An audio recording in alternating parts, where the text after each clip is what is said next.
여러분 안녕하세요. 여의도 펀드매니저 TV 7월 27일 금일시장 전망 및 투자 전략 시작하도록 하겠습니다. 오늘 새벽에 끝난 미국 주식시장은 또 살벌하네요. 네, 아마 이제 며칠 오른 것을 다 토해내면서 조정에 들어간 모습을 보이는데 우리는 미국과 디커플링이 좀 일어나는 모습이 좀 강하게 좀 나타나는 모습이 있죠. 그나마 좀 다행인데 오늘은 과연 어떤 모습으로 한국 시장이 반응할지 이러한 점들이 굉장히 중요한데 저는 뭐 전략 후 보합이나 후 강보합 정도 이렇게 끝날 거로 보여지고 있어서 크게 뭐 걱정할 필요는 없다. 다만 이제 FOMC를 내일 새벽에 발표가 되는데 모든 것들이 이제 뭐 섞여 있고 불안감 뭐 이런 것들이 섞여 있고 여기에 미국의 기업들의 실적이 발표되는데 모두 생각보다도 어닝 쇼크가 나오는 거죠. 어닝은 예상을 미스하는 모습이 나오는데 이러한 것들이 한국 주식시장의 실적 발표를 놔두고 영향을 좀 미칠 확률도 높아 보입니다. 그래서 오늘은 좀 조심하면서 청중동을 할 필요는 있다. 하지만 쫄 필요는 없다. 어느 정도 보합인 내지 약보합의권에서 시작할 것은 각오를 하고 시장을 지켜봐야 될 것 같습니다. 구독, 좋아요 많이 눌러주십시오. 네, 금일 시장 전망 키포인트를 보면 기업 실적 발표가 악영향으로 먼저 작용을 했죠. 네, 월마트, 뭐 GM, 구글, 마이크로소프트, 쇼피파이 뭐 이런 종목들이 발표가 됐는데 모두 다 시장에서는 악재로 작용을 한 것 같습니다. FOMC 회의를 앞두고 시장은 정중동의 모습이 나타나야 되는데 흔들렸죠. 변동성이 많고 다음에 특히 나스닥 같은 성장주들이 충격을 받는 그러한 모습이 나타나면서 오늘 우리나라의 반도체, IT 등 성장주들이 주가 움직임이 그렇게 좋을 것 같지 않는 그런 모습은 우리가 예상을 해볼 수 있을 것 같습니다.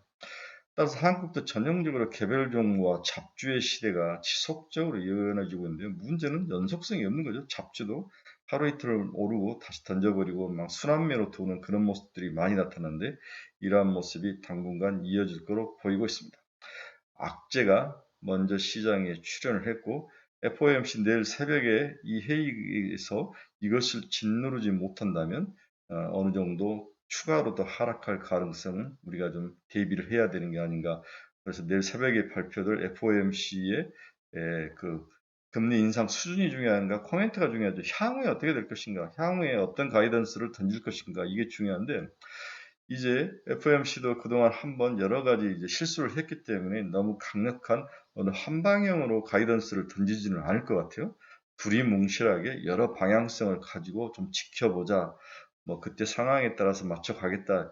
이러한 의미의 가이던스를 던질 확률인데 이런 확률이 있다면 시장에 큰 어떤 그 반등의 효과를 주기에는 좀 어려운 면이 있지 않겠는가. 이렇게 좀 보수적인 관점에서 FOMC를 지켜봐야 되는 게 아닌가 개인적으로 그런 생각을 해봅니다.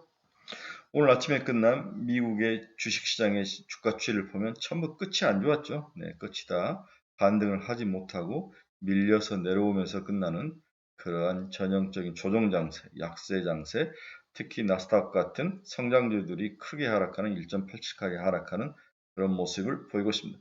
영국, 프랑스, 독일, 유럽의 세계 주요 국가들의 주식도 하락을 했는데요.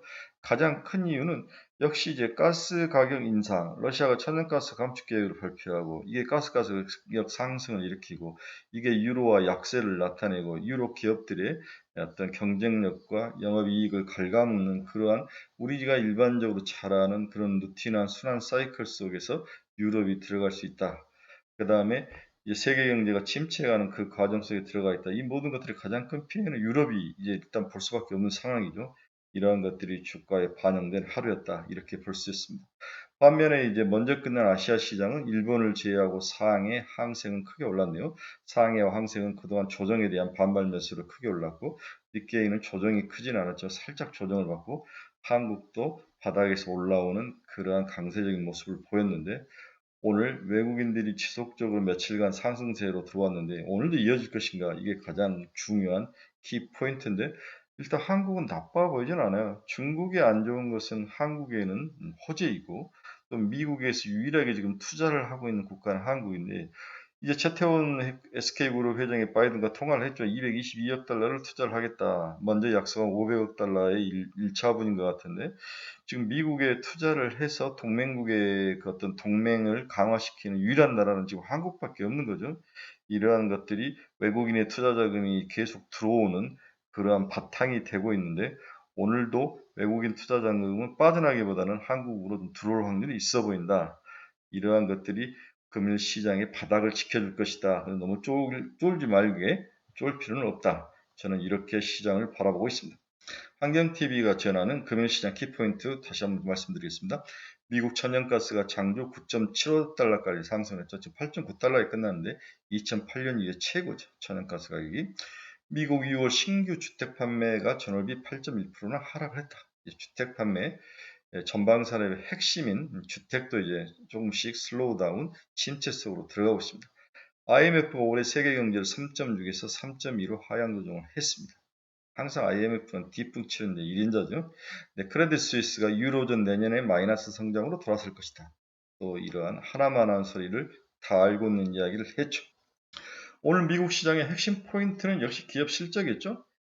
장 끝나고 발표한 알파벳의 2분기 실적은 EPS 예상을 하회를 했으나 시간에서는 상승을 했다.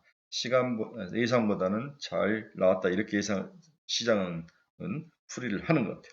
마이크로소프트 2분기 실적을 발표했는데 EPS가 예상을 하했죠. 시간에 의해서 추가 하락하는 모습이 나타나고 있습니다.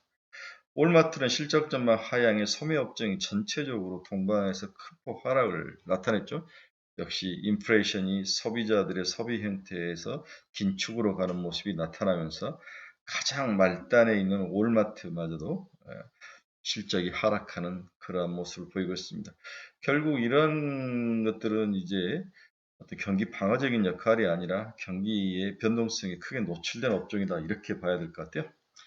네, 미국의 전자상거래를 만들어주고 운영하는 쇼피파이가 매출 둔화에 직원을 10%나 해고를 했다. 13%나 급락하는 그러한 약세의 모습을 보이고 있습니다. 자, 그럼 오늘 미국 시장의 큰 핵심은 미국의 기업 실적들이 모두 예상을 하회하는 어닝 쇼크이다. 이런 것들이 오늘 한국 시장에서 바닥은 외국인들이 수급이 들어 지켜줄지 모르지만 끌고 올라가는 데는 무리가 있어 보이는 그러한 약보합 수준에서 시장이 움직일 것이다. 이렇게 예측을 해봐야 될 것 같습니다. WTI는 0.73% 하락해서 97.89달러. 미국의 전략 비축유 방출이 늘어나고 그 다음에 경기가 침체로 가는 과정에서 WTI 수요 감소가 나타날 거라는 가능성으로 WTI가 하락을 하기 시작했죠. 80달러대까지 내려와야 됩니다. 일단 인플레이션이 좀 안정이 돼야 그 다음에 미국 정부의 정책을 쓸 수가 있는 거죠.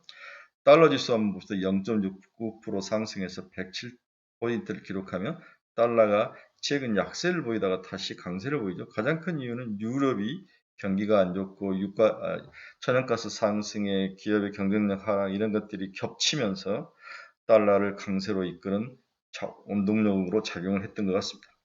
미국 금리 추이를 한번 봅시다. 2년짜리 3.06, 5년 2.90, 10년 2.80, 2년과 10년이 26bp 마이너스 스프레드를 보이고 있네요. 이러다 30bp를 넘어갈 확률도 있어 보이네요. 항상 이렇게 마이너스 스프레드가 난 이후에 1년 이후에 미국 경기에 침체가 오더라. 어제 제가 이제 과거 데이터를 가지고 나름대로 한 줄 요약을 해줬죠. 이러한 것들은 한번 우리가 생각을 해봐야 된다. 경기 침체는 당연히 오죠. 하지만 그 침체와 강도가 우리가 생각하는 것보다도 크지는 않을 것이다. 이게 이제 제 생각이니까 선반영이 충분히 됐는데 한 번 더 반영이 30% 정도 남은 부분이 반영이 되고 그 다음에 인플레이션이 잡히고 미국 정부라든지 페드가 이제 금리를 인하할 수도 있다.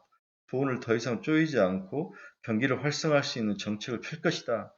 그리고 소비라든지 이런 것들도 우리가 일단은 고용이 튼튼하게 받쳐주고 있기 때문에 소비가 크게 줄지는 않을 것이다. 이러한 것들이 시장에 나타난다면 시장은 기술적 반등 정도는 충분히 할 수 있을 것이다.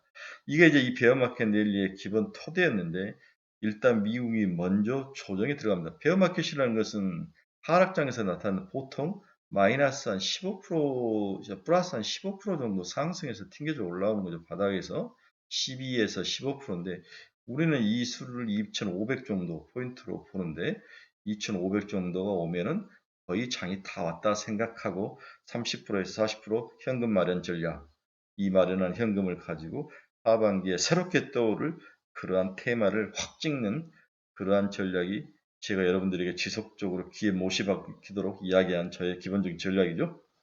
미국의 주요 기업들 주가 움직임 한번 봅시다. 애플은 0.88% 하락해서 151달러, 150달러를 좀 강하게 지지는 해주고 있지만 약세의 모습이 나타나고 있습니다.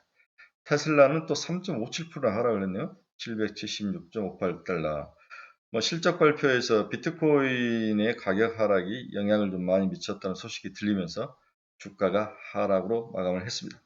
리비아는 1.41% 하락해서 31달러, 마이크로소프트도 2.68% 하락했네요. 실적이 좋지 않았습니다.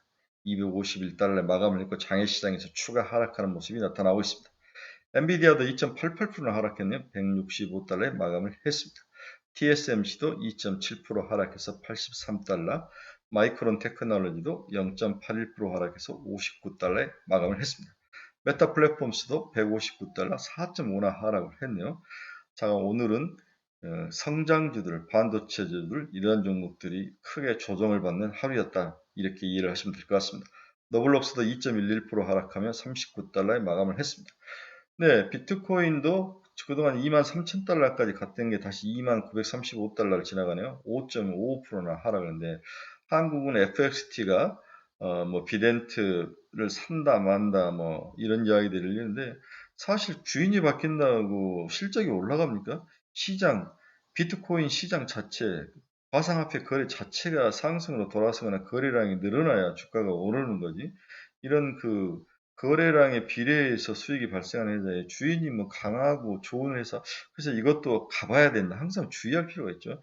흐지부지하게 비덴트가 이걸 이용해서 주가를 상승으로 끌어들일 확률도 있어 보이기 때문에 저는 좀 주의해야 될 필요가 있다. 따라가는 것은 단타 정도는 가능하지만 크게 보고 따라가는 것은 좀 리스키하고 위험하다. 항상 이 뉴스 나면은 이걸 뒤집어 봐야죠. 믿으면 안 됩니다. 자, 오늘 금일시장 결론 한번 봅시다.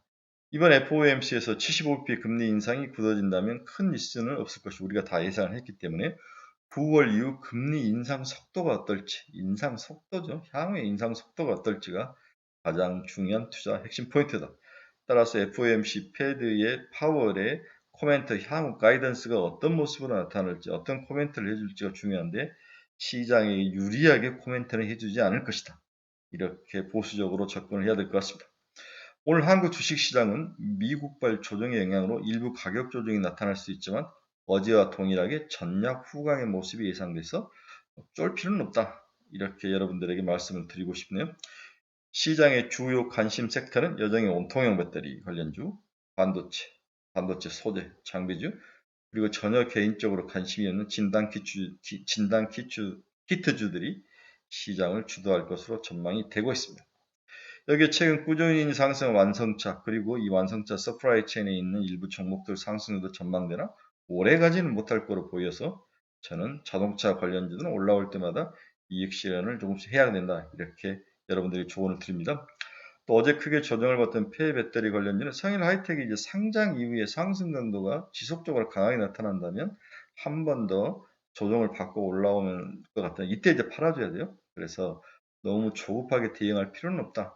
충분히 마지막 한 번 더 팔 기회는 남아있다. 그래서 코스모, 화학 이런 종목들 어제 주가 조정을 많이 받았는데 오늘 상승해서 올라와서 그 전날 금요일 가격 기준으로 월요일 가격 기준으로 보합 정도 되면 또 한번 살짝 팔아주는 그런 센스는 좀 필요하다. 자, 원전주들이 정책 모멘텀이 원전주들이 조금 어디에부터 좀 움직이는데 이게 이제 이런 정책 모멘텀이 실질적인 기업들의 실적 개선으로 이어지지 않는 이상 큰 힘을 지금 발휘하지 못하고 있죠. 이런 가운데 이제 순환매로 끔틀거리는 모습이 나타나는데 저는 개인적으로 단타는 가능할 수 있을 것 같다. 하지만 저는 개인적으로 원전주에 대해서는 관심이 없는 상황입니다. 원전이 과연 그린일까? 네, 이건 저는 좀 부정적이죠.